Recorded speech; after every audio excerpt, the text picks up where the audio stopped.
Sir NEET के syllabus को लेकर क्लियरिटी नहीं आ पा रही कि क्या क्या चीजें डिलीट हुई है और क्या क्या पढ़ना है सर। और सर जब डिलीटेड पोर्शन के बारे में हमें ऐसा लगता है कि कहीं इनमें से क्वेश्चन आ गया तो बेटा आज मैं आपको नीट की फिजिक्स जो बच्चे की सबसे बड़ी प्रॉब्लम है उसके सिलेबस की 100% क्लियरिटी दे दूंगा। ये वीडियो आप देख लो, आपको आइडिया लग जाएगा कि क्या डिलीट हुआ है, क्या बिल्कुल नहीं पढ़ना है और किसमें से क्वेश्चन बन सकता है। जो सिलेबस में मेंशन तो नहीं है पर लॉजिकली बताऊंगा कि उससे क्वेश्चन आ सकता है। जैसे पिछली बार रोलिंग मोशन से क्वेश्चन आया और मेरे लेक्चर उठा के देख लो, पुराने मैंने पढ़ाया था क्योंकि मुझे आइडिया था वहां से क्वेश्चन बन सकता है। कलर कोडिंग मैंने पढ़ाया था क्योंकि मुझे आइडिया था कि वहां से क्वेश्चन आ सकता है, हालांकि आया नहीं लेकिन आने के चांस है। उसके लॉजिकल रीजन बताऊंगा, ऐसा नहीं तुक्के में बता दिया, लॉजिकल रीजन बताऊंगा। तो आ जाओ क्लियरिटी लेते हैं नीट फिजिक्स सिलेबस को लेकर, ठीक है। पहले बेटा इसमें अपन 12th पोर्शन की बात करेंगे फिर 11th की। मैंने दो पार्ट में डिवाइड कर दिया, 12th फिजिक्स, 12th वाला पोर्शन नीट का और 11th वाला पोर्शन फॉर फिजिक्स, ठीक है। आ जाओ सर 12th की बात पहले क्यों करेंगे, क्योंकि ज्यादा स्कोरिंग, ज्यादा वेटेज वाला और उसमें क्लियरिटी ज्यादा है सिलेबस को लेके, है ना। उसमें भी बुक टूक में ज्यादा है। देखो आ जाओ, तो पहले बिल्कुल क्लियर कट वाली बातें करते। जैसे देखो बेटा उल्टा चलता हूं, semiconductor physics triode transistor 100% syllabus से हट गया क्योंकि ये डायोड से लिंक नहीं है और सिलेबस में मेंशन नहीं है ट्रायोड या ट्रांजिस्टर जो भी बोल दो आप, तो ये कंफर्म नहीं पढ़ना है, तो ये सिलेबस से बाहर है, इसको नहीं पढ़ना है। तो ट्रायोड कंफर्म नहीं पढ़ना है तो नहीं पढ़ना है, तो बेटा यहां लिख रहा हूं मैं नहीं पढ़ना, ठीक है। तो ये बिल्कुल क्लियर है, ठीक है। क्वेश्चन आने के चांस बिल्कुल न के बराबर है, मतलब है ही नहीं, तो आप ट्रायोड को छोड़ सकते हो क्योंकि सिलेबस में डायोड तक ही मेंशन है। अच्छा लॉजिक गेट में क्लियर कट मेंशन है ब्रैकेट में एंड और नोट नोर, ये सारे गेट है, ठीक है। एंड और नोट नोर और नेंड, ये एक्स और एक्स नोर गेट मेंशन नहीं है तो ये भी नहीं पढ़ना, तो ये नहीं पढ़ना, ये नहीं पढ़ना, ये नहीं पढ़ना और ये नहीं पढ़ना, ये सिलेबस से हटा दिए गए हैं। बहुत क्लियर है, ठीक है। उसके बाद देखो ये बिल्कुल क्लियर है, न्यूक्लियाई, पहले न्यूक्लियाई और रेडियो एक्टिविटी दोनों, अब पूरा रेडियो एक्टिविटी हट गया जिसमें आपका रेडियो एक्टिव डीके लो, रदरफोर्ड और सोडी वाला लो, फिर उसमें number of nuclei with time, ठीक है। तो वो नहीं पढ़ना, बिल्कुल डीके लो वगैरह नहीं पढ़ना। तो बिल्कुल क्लियर कट है कि रेडियो एक्टिविटी पूरी हट गई, मतलब आधा चैप्टर रह गया न्यूक्लियाई, न्यूक्लियस की डेंसिटी, रेडियस न्यूक्लियस में। अच्छा इसमें अल्फा बीटा गामा डीके पढ़ना है तो ये नहीं पढ़ना है, अल्फा बीटा गामा डीके साफ साफ लिखा पढ़ना, अल्फा बीटा एंड गामा डीके पढ़ना है, डीके पढ़ना है, ये सिलेबस में है, एनसीईआरटी में यह है, बिल्कुल सिलेबस में है। तो रेडियो एक्टिव डीके लो नहीं पढ़ना है, नंबर ऑफ न्यूक्लियाई टाइम के साथ कैसे चेंज होंगे, एक्टिविटी क्या होगी वो नहीं पढ़ना है, लेकिन अल्फा बीटा गामा डीके पढ़ना है। यहां से क्वेश्चन आने के पूरे चांस है, तो पूरी रेडियो एक्टिविटी में से सिर्फ डीके होने के बाद जो अल्फा बीटा गामा डीके होते हैं वो पढ़ने, ठीक है। और बाकी न्यूक्लियाई पढ़ना है पूरा, ठीक है। न्यूक्लियस फ्यूजन फिजन पूरा न्यूक्लियस से related, mass defect, binding energy per nucleon, वो सब पढ़ना है, ठीक है। एटम एक्सरे में से एक्सरे बिल्कुल हटा हुआ है तो एक्सरे नहीं पढ़ना है, ठीक है। एटम से एक्सरे का कोई लेना तो एटम पढ़ना है, एक्सरे नहीं पढ़ना है। मतलब 1 इलेक्ट्रॉन जब चारों तरफ घूमेगा तो बोहर मॉडल के सारे रेडियस, वेलोसिटी, एनर्जी के फॉर्मूले पढ़ने हैं, बट एक्सरे नहीं पढ़ना, बिल्कुल क्लियर कट, ठीक है। तो ये बिल्कुल क्लियर है, इसमें बिल्कुल क्लियरिटी है 12th बुक 2 में, इसलिए मैं पहले उसकी बात कर रहा हूं। ये नहीं पढ़ना है ट्रांजिस्टर ट्रायोड, एक्स और एक्स नोर गेट नहीं पढ़ना, डीके लो नहीं पढ़ना, क्योंकि इनमें क्लियर मेंशन, उन्होंने लॉजिक गेट में ब्रैकेट में साफ साफ लिखा है कि कौन से गेट पढ़ने, ठीक है। एक्सरे हट गया। डुअल नेचर में बेटा कॉम्पटन इफेक्ट आप छोड़ सकते हो। सर आप छोड़ सकते हो क्यों कर रहे हो, डेविसन जर्बर, तो बेटा ये आपके क्लियर नहीं है। सर क्यों नहीं है, लॉजिकल रीजन बताता हूं। तो मैं तो आपको कहूंगा डेविसन जर्बर पढ़ लो, पढ़ना चाहिए, इससे क्वेश्चन आ सकता है। सर क्यों, लिखा तो नहीं है सिलेबस में, बताता हूं, पढ़ना चाहिए in my point of view. क्या डेविसन जर्बर ने जो पार्टिकल के वेव नेचर को एक्सपेरिमेंटली प्रूव करा था, निकल क्रिस्टल पर इलेक्ट्रॉन की बम्बार्डिंग करके, पढ़ना चाहिए। एक थ्योरेटिकल छोटा सा है, इसका पॉइंट है कि किसने पार्टिकल का वेव नेचर प्रूव किया था, तो डेविसन जर्बर ने, खत्म। और एक्सपेरिमेंट में ग्राफ बनते वो देख लो, खत्म। सर क्यों पढ़ना चाहिए, क्योंकि बेटा आपके सिलेबस में क्लियरली मेंशन है पार्टिकल का वेव नेचर, पढ़ना चाहिए क्योंकि क्योंकि पार्टिकल का वेव नेचर मेंशन्ड है, क्योंकि पार्टिकल का वेव नेचर, पार्टिकल का वेव नेचर मेंशन्ड है, वेव नेचर मेंशन्ड है, वेव नेचर मेंशन्ड है, का वेव नेचर सिलेबस में मेंशन्ड है, मेंशन है।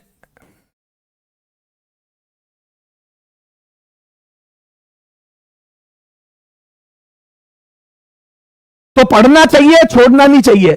कॉम्पटन इफेक्ट आप छोड़ दो, सिर्फ थ्योरी देख लो उसकी, तो कॉम्पटन इफेक्ट भी थोड़ा सा देख ले, लाइटली देख ले, मतलब इसमें क्लियरिटी नहीं है, क्योंकि ये भी पार्टिकल में का वेव नेचर बताता है कि इलेक्ट्रॉन जब इंटरेक्ट करता है, बेटा जब फोटोन इलेक्ट्रॉन से इंटरेक्ट करता है तो उसकी वेवलेंथ घट जाती है, ऐसे करके, सॉरी वेवलेंथ बढ़ जाती है, एनर्जी घट जाती है, कोलिजन होता है, वो देख ले थोड़ा सा लाइटली, ठीक है ना। वेव ऑप्टिक्स में सारा पढ़ना है, सब पढ़ना है, ठीक है। आई डिफेक्ट कंफर्म छोड़ दो, तो रे ऑप्टिक्स में बिल्कुल क्लियर है, आई डिफेक्ट नहीं पढ़ना है, तो आई डिफेक्ट छोड़ दो, क्लियर है। तो रे ऑप्टिक्स में आई डिफेक्ट छोड़ दो, बाकी डिस्पर्शन वगैरह सब पढ़ो लाइट के, ठीक है, क्योंकि प्रैक्टिकल फिनोमिनन है, ठीक है। तो आई डिफेक्ट इसमें से छोड़ दो, ऑप्टिकल इंस्ट्रूमेंट पढ़ने हैं, सिर्फ आई डिफेक्ट और ये कंफर्म छोड़ दो, तो ये कंफर्म छोड़ दो, नॉट इन सिलेबस, तो ये आई डिफेक्ट छोड़ दो, ट्रांजिस्टर छोड़ दो, एक्स और एक्स नोर गेट छोड़ दो, रेडियो एक्टिविटी पूरी छोड़ दो, डीके लो वगैरह सब, अल्फा बीटा गामा डीके जरूर पढ़ने हैं, एक्सरे पूरा छोड़ दो, है ना, ये देखना चाहिए, डेविसन जर्मर एक्सपेरिमेंट देखना चाहिए, कॉम्पटन इफेक्ट का लाइटली नॉलेज ले लो, नहीं भी देखोगे तो चल जाएगा, Compton effect not important, not so important, okay, पर डेविसन जर्मर इंपोर्टेंट है, ठीक है, ये इंपोर्टेंट नहीं है, पर ये इंपोर्टेंट है बेटा, डेविसन जर्मर इंपोर्टेंट है, तो मैं सजेस्ट करूंगा ये तो आप देखो, ठीक है सर। फिर आ जाओ सर बुक 1, तो बुक 1 में ईएम वेव पूरा पढ़ना है आपको, है ना, electric field and charges, capacitor वगैरह पूरे पढ़ने हैं। एक वेंडी ग्राफ जनरेटर जो एनसीईआरटी से भी हट गया था, वो वैसे भी वो वैसे भी नहीं पढ़ते थे अपन, तो वेंडी ग्राफ जनरेटर हटा दो, ठीक है सर। अब इधर आ जाओ, इसमें देखो, अब जैसे मैं ये बताता हूं, इसमें अर्थ मैग्नेटिज्म 100% नहीं पढ़ना है, not in syllabus, earth magnetism बिल्कुल नहीं पढ़ना है, ठीक है। तो बुक 1 में सिर्फ एक अर्थ मैग्नेटिज्म के बारे में मैं ये कह सकता हूं कि बिल्कुल नहीं पढ़ना, ठीक है। करंट इलेक्ट्रिसिटी में आप पोटेंशियोमीटर बेटा छोड़ दो, है ना, पर इसमें मीटर ब्रिज सिलेबस में, बट मीटर ब्रिज पढ़ना है, बट मीटर ब्रिज सिलेबस में, ए बेटा मीटर ब्रिज सिलेबस में,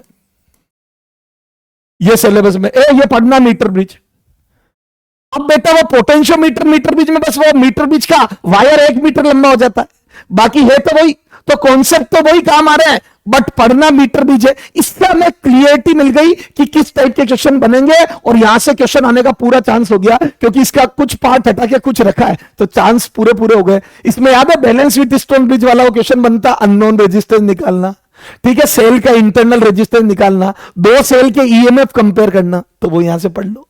तो बेटा अननोन रेजिस्टेंस निकालना, सॉरी सेल का इंटरनल रेजिस्टेंस निकालना, अननोन रेजिस्टेंस निकालना, और 2 सेल के ईएमएफ कंपेयर करना, यहां से क्वेश्चन बनने के फुल चांस है, वेरी वेरी इंपॉर्टेंट, ठीक है।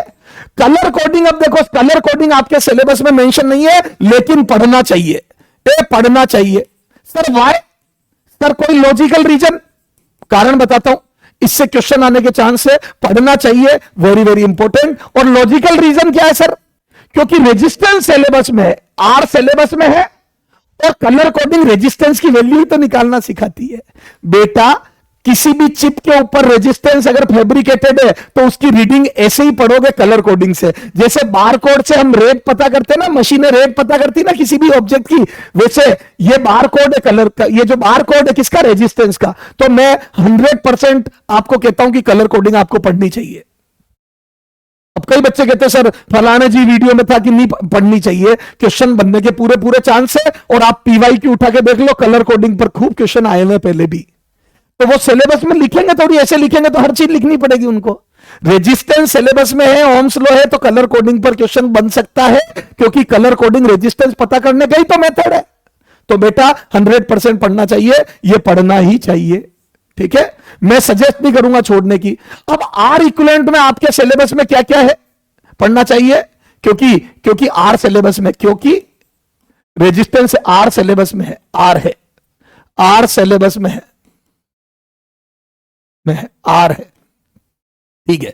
आर इक्विवेलेंट में आपके सीरीज, पैरेलल और व्हीटस्टोन ब्रिज लिखा हुआ है सिलेबस में, parallel and with stone bridge लिखा हुआ है सिलेबस में, एंड विथ स्टोन ब्रिज लिखा है सिलेबस में, ठीक है। ये मेथड ही लिखे हुए हैं सिलेबस में, सिर्फ ये 3 मेथड ही लिखे हुए हैं। बट मतलब लेडर सर्किट वगैरह नहीं लिखा है, जैसे लेडर सर्किट मेंशन नहीं है, लेडर सर्किट, ठीक है। सिमेट्रिक मेथड,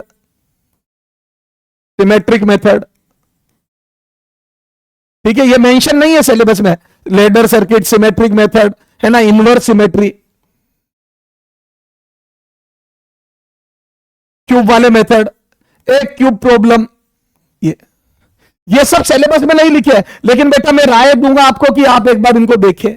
सर रीजन क्या है? क्योंकि ये कैपेसिटर और करंट दोनों में, आर इक्विवेलेंट और सी इक्विवेलेंट दोनों में काम आएंगे, तो बेटा लाइटली इनको देखना चाहिए एक बार। वैसे क्वेश्चन आपके व्हीट स्टोन पर ही बनेगा, ये वेरी वेरी इंपॉर्टेंट है। तो बेटा आप पहली बार में थोड़ा सा लाइटली इनको देखें, ठीक है, क्योंकि बेटा ये दो जगह आर इक्विवेलेंट और सी इक्विवेलेंट दोनों जगह काम आएंगे तो डबल फायदा देंगे। तो मैं सजेस्ट नहीं करता, मैं चाहूंगा कम इक्का दुक्का क्वेश्चन ही करे, सब पर एक एक क्वेश्चन कर ले, पर आपको नॉलेज होना चाहिए सिमेट्रिक मेथड होता क्या है, लेडर सर्किट होता क्या है, क्यूब वाले सारे रिजल्ट रटने तो रिजल्ट याद कर लो, 3r/4, 5r/6, 7r/12 या याद कर लो, ठीक है। तो बेटा मैं कहता हूं छोड़ो मत, है ना, एक बार सरसरी निगाह से देख ले, है ना, सरसरी निगाह से देख ले इनको, है ना, एक बार देख ले, एक बार देख ले, एक बार, है ना, लाइटली देख ले, लाइटली देख ले, देख ले। तो यहां पर मैं बेटा श्योर नहीं हूं, ठीक है, ये कंफर्म पढ़ना चाहिए, है ना। ये तो पूरे सिलेबस में पोटेंशियोमीटर में बेटा मीटर बीच पढ़ना चाहिए, तो इसमें ज्यादा बात रही नहीं, 3 टाइप के क्वेश्चन करने वो कर लेना, है ना, तो काफी रिड्यूस हो गया आपका काम, ठीक है। आर इक्विवेलेंट में 3 मेथड पे खूब क्वेश्चन करो, इनको इक्का दुक्का क्वेश्चन करके सरसरी निगाह से देख लो, और कलर कोडिंग कंफर्म पढ़नी है, ठीक है, और ये चीजें कंफर्म नहीं पढ़नी है। तो जिनको कंफर्म नहीं पढ़नी उन पे क्रॉस लगा दिया मैंने। अब आ जाओ, जैसे आपका, अच्छा ये पूरा इलेक्ट्रोमैग्नेटिक इंडक्शन पूरा चैप्टर में, साइक्लोट्रॉन 100% पढ़ना चाहिए, ये पढ़ना है सर। क्यों? क्योंकि बेटा आपके चार्ज, मूविंग चार्ज सिलेबस में है, चार्ज मूविंग चार्ज पार्टिकल पे जो फोर्स लगते हैं वो सिलेबस में है, और साइक्लोट्रॉन में भी यही होता है। तो साइक्लोट्रॉन सिलेबस में अलग से नहीं लिखा है, इस पर पहले क्वेश्चन आए हुए हैं, ये इंपॉर्टेंट भी और पढ़ना चाहिए, वेरी वेरी इंपॉर्टेंट, तो छोड़ना मत इसको। कई बच्चे कहते थे सर साइक्लोट्रॉन सिलेबस में नहीं लिखा है, बेटा ये लिखा है ना, फोर्स ऑन मूविंग चार्ज, ठीक है। और इसमें होता क्या, यही तो होता है, मैग्नेटिक फील्ड मूविंग चार्ज को मूव कराता है, टर्न करा के लाता है इलेक्ट्रिक फील्ड में, फिर इलेक्ट्रिक फील्ड उसको एनर्जी देता है। ये इंपॉर्टेंट है बेटा, चार्ज को एक्सेलरेट करने का तरीका है, तो बेटा पढ़ना चाहिए। ये अर्थ मैग्नेटिज्म तो क्रॉस हो ही गया आपका, ठीक है, ये यहां लगा दिया क्रॉस में, यहां कंफ्यूजन नहीं हो जाए, ठीक है। अब देखो अल्टरनेटिंग करंट में bandwidth, quality factor, power factor, choke coil, LCR in parallel circuit mention नहीं है, तो बेटा ये तो छोड़ दो, ठीक है। और ये सब आपको पढ़ने चाहिए, ये आपको पढ़ने चाहिए, इनको देखने चाहिए, क्योंकि बहुत इंपॉर्टेंट है, पढ़ना चाहिए। Sir why? क्योंकि एलसीआर सीरीज सर्किट आपके सिलेबस में, और ये सब एलसीआर सीरीज सर्किट के लिए डिफाइंड है, तो बेटा उन्होंने अलग से नहीं लिखा, लेकिन ये चीजें उसमें आ गई, तो बेटा ये पढ़ना चाहिए, है ना, पढ़ना चाहिए, है ना, लाइटली, ठीक है, ये पढ़ना चाहिए क्योंकि इंपॉर्टेंट है बेटा। चोक कॉइल क्या है? एल और आर का कॉम्बिनेशन, बेटा ये एल आर सर्किट ही तो है, ठीक है सर, ठीक है। पावर फैक्टर आपको ये बताता है कितनी पावर लॉस होगी सर्किट में, तो बेटा ये पढ़ने चाहिए ऐसे। अच्छा रेजोनेंस आपके सर्किट में लिखा हुआ है, तो रेजोनेंस में आप वो देखोगे सर ये हाफ पावर पॉइंट वगैरह, तो ये पढ़ने चाहिए, ठीक है, लाइटली पढ़ने चाहिए, तो मैं ये सजेस्ट करूंगा ये तो पढ़ने चाहिए, ठीक है साहब। तो ये पूरी 12th की बातें हो गई, तो मैं उम्मीद करता हूं 12th में क्या बिल्कुल नहीं पढ़ना है, क्या हट गए बिल्कुल, वो आपको क्लियर हो गया, और क्या थोड़ा थोड़ा देखना चाहिए, ठीक है। अब आ जाओ 11th पर आते हैं। तो बेटा जिनमें डाइसी सिचुएशन है वो भी मैंने बता दिए, और जो कंफर्म आउट ऑफ सिलेबस है वो भी बता दिए, ठीक है सर। अब ऐसे ही 11th में देख लेते हैं। वेव मोशन में डॉपलर इफेक्ट 100% हट गया, क्विंग्स एंड कुंस ट्यूब 100% हट गई, तो ये बिल्कुल नहीं पढ़ना है। ये दोनों साउंड की किसी गैसियस मीडियम में वेलोसिटी पता करने के तरीके थे, और ये बेटा डॉपलर इफेक्ट आपको फ्रीक्वेंसी वेरिएशन बताते, ये 100% हट गए। फोर्स और डैम्प्ड ऑसिलेशन में बेटा थ्योरी पढ़ लो, क्वेश्चन मत करना, थ्योरी देख लो, क्वेश्चन छोड़ देना, क्वेश्चन इसके एम्स में आए हैं पर इतने टफ है वो छोड़ देना, वो पूछेंगे भी नहीं आपसे, थ्योरी देखे क्वेश्चन ना करे। मतलब क्वांटिटेटिव एनालिसिस हट गया क्वालिटेटिव, सिर्फ इसको थ्योरी देख लो कि होता क्या है, बाकी क्वेश्चन मत करो। क्वेश्चन नहीं करें, क्वेश्चन करने की जरूरत नहीं, क्वेश्चन करने की जरूरत नहीं, करने की जरूरत नहीं। ठीक है, एक डैम्ड ऑसिलेशन में जरूर वो क्वेश्चन बनता है कि कितने, अगर टी टाइम बाद 1/3 हो गया एम्पलीट्यूड तो 2t टाइम बाद, तो शुरू से 2t टाइम बाद 1/1/3 दो बार हो जाएगा। हर टी टाइम में 1/3 तो पहले टी में 1/3 हुआ तो अगले टी में फिर 1/3, यानी कि टी एम्पलीट्यूड बाय 9 हो जाएगा। इनिशियल का 1/3 हुआ टी टाइम में तो अगले टी में फिर 1/3 होके बाय 9 हो जाएगा। इस टाइप का क्वेश्चन नीट में पहले आया हुआ है, तो वो मैंने अभी बता दिया सिलेबस के साथ, बाकी इसमें सिर्फ थ्योरी देखे। ठीक है सर, है ना। कंपाउंड और टॉर्सिनल पेंडुलम आपके सिलेबस में नहीं लिखे हुए हैं, ठीक है, तो बेटा टॉर्सिनल पेंडुलम और कंपाउंड पेंडुलम आप छोड़ सकते हो। ये लिसाजूस फिगर 100% और सुपरपोजिशन ऑफ एसएचएम आपके सिलेबस में नहीं लिखा हुआ है।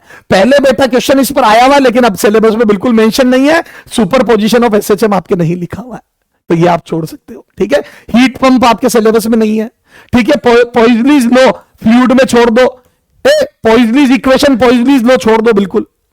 ठीक है, फ्लूइड में पॉइजनीज लो, मैं क्या कह रहा हूं बेटा, विस्कोसिटी तो पढ़नी है, पॉइजनीज लो, ट्यूब में जो प्रेशर डिफरेंस की वजह से वो सारा हिसाब किताब, rate of flow of volume होता है, वो छोड़ दो, बिल्कुल नहीं पढ़ना है, वो सब बीएससी सिलेबस है।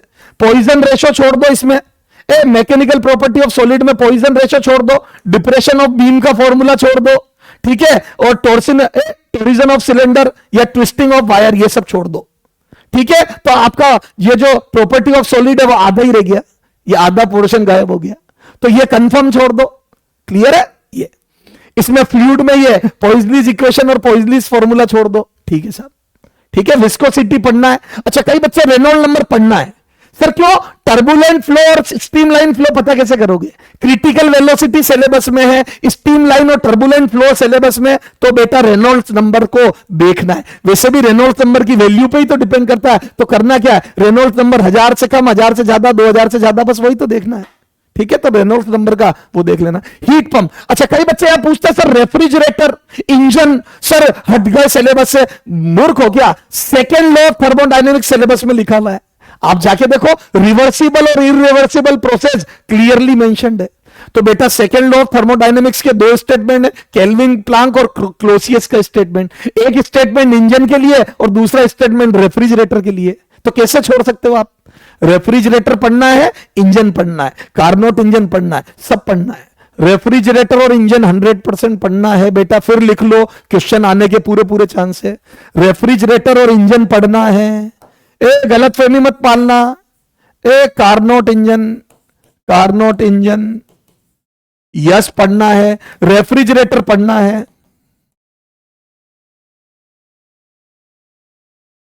रेफ्रिजरेटर यस पढ़ना है, पढ़ना है, क्वेश्चन आएगा फिर बता देता हूं मैं, रो रहा हूं फिर बाद में बैठ के। पढ़ना है बेटा, सेकेंड लॉ थर्मोडायनेमिक्स सिलेबस में है। ये दोनों सेकेंड लॉ ऑफ थर्मोडायनेमिक्स है, second law of thermodynamics syllabus में लिखा है, उसी की एप्लीकेशन है। सेकेंड लॉ ऑफ थर्मोडायनेमिक्स के एप्लीकेशन है, क्वेश्चन आएगा, पढ़ने हैं। आई रिपीट, रेफ्रिजरेटर और इंजन, कार्नोट इंजन सब पढ़ना है। हीट पंप आप छोड़ सकते हो। क्लियर है? ओके, चलो, इज दैट क्लियर? तो ये सेकेंड बुक हो गई। अब फर्स्ट बुक में आ जाओ। रोटेशनल मोशन में प्योर रोलिंग बेटा आप छोड़ दो, बस एलिमेंट्री जानकारी ले लो। अंटसेंट क्वेश्चन छोड़ दो, फालतू क्वेश्चन छोड़ दो, एलिमेंट्री क्या? रोलिंग में टॉप पॉइंट की वेलोसिटी, बॉटम की वेलोसिटी, रोलिंग क्या होती, बस एलिमेंट्री जानकारी। क्वेश्चन छोड़ दे, फालतू क्वेश्चन छोड़े, फालतू टफ क्वेश्चन छोड़ दे, छोड़े। एलिमेंट्री नॉलेज, रोलिंग का एलिमेंट्री, प्योर रोलिंग का एलिमेंट्री नॉलेज ले ले, प्योर रोलिंग का एलिमेंट्री नॉलेज ले ले,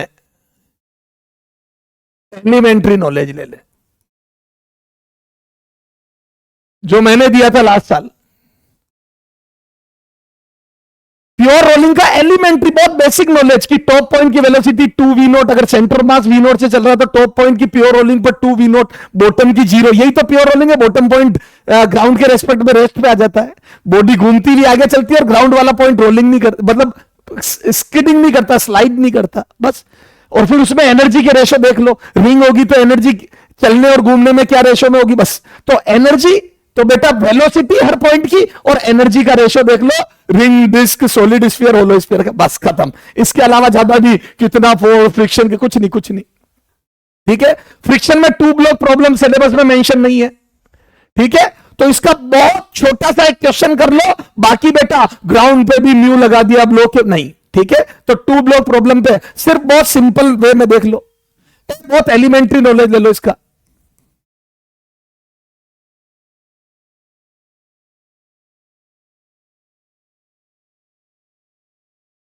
ठीक है, बहुत एलिमेंट्री नॉलेज ले लो, जिसमें बस एक दो ऑब्जेक्ट के बीच में फ्रिक्शन है और नीचे वाले पे फोर्स लगा दिया, ऊपर वाले पे लगा दिया, ग्राउंड स्मूथ है, बस। दोनों साथ चलेंगे नहीं चलेंगे, बस बहुत एलिमेंट्री। ये projectile on incline plane confirm छोड़ना, नहीं करना, बिल्कुल नहीं पढ़ना है। इंक्लाइन प्लेन पर प्रोजेक्टाइल मोशन नहीं पढ़ना है। Non uniform circular motion syllabus में नहीं है, बहुत क्लियरली हट गया।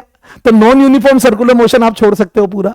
ठीक है, तो बेटा प्योर रोलिंग को छोड़ दो, एलिमेंट्री नॉलेज ले लो। 2 ब्लॉक फ्रिक्शन को छोड़ दो, एलिमेंट्री नॉलेज ले लो, और ये पूरे पूरे आप छोड़ दो। Non uniform circular motion syllabus में कहीं मेंशन नहीं है, साफ साफ लिखा है सिर्फ uniform circular motion. In fact friction में भी जो डायनेमिक्स है वो भी यूनिफॉर्म सर्कुलर मोशन की डायनेमिक्स है, नॉन यूनिफॉर्म सिलेबस में कहीं मेंशन नहीं है। तो ये आप छोड़ सकते हो, जिसमें वो टेंजेंशियल एक्सेलरेशन आएगा, डीवी बाई डी, वो वाला पोर्शन। ठीक है, तो मैं उम्मीद करता हूं आपको बिल्कुल क्लियर हो गया होगा कि क्या चीजें कंफर्म नहीं पढ़नी है और किनकी एलिमेंट्री नॉलेज लेनी है और क्या कंफर्म पढ़ना है। जिसमें कंफ्यूजन था, रेफ्रिजरेटर, कारनोट इंजन, ठीक है, उधर कलर कोडिंग, साइक्लोट्रॉन, कंफर्म पढ़ने हैं। क्या कंफर्म नहीं पढ़ना, आई डिफेक्ट, अर्थ मैग्नेटिज्म, ठीक है, और उधर क्या गया कि ट्रायोड, लॉजिक गेट में एक्स और एक्स नोर नहीं, टाइम वेस्ट करोगे आप। Non uniform circular motion, projectile on incline plane, ये कंफर्म। रोलिंग की एलिमेंट्री नॉलेज लेनी है। ठीक है, तो मैं उम्मीद करता हूं अच्छा, आई डिफेक्ट कंफर्म नहीं पढ़ना है। ठीक है, पॉइजन्स रेशो वगैरह बीम में जो होता ना, बीम कितनी नीचे झुक जाएगी, वो नहीं पढ़ना है। ठीक है, तो मैं उम्मीद करता हूं ये वीडियो आपके लिए बहुत हेल्पफुल रहेगा। Bye bye, love you all. मिलते हैं आपके सिलेक्शन के बाद विक्ट्री सेलिब्रेशन में। Okay, thank you, bye bye, love you all, thank you.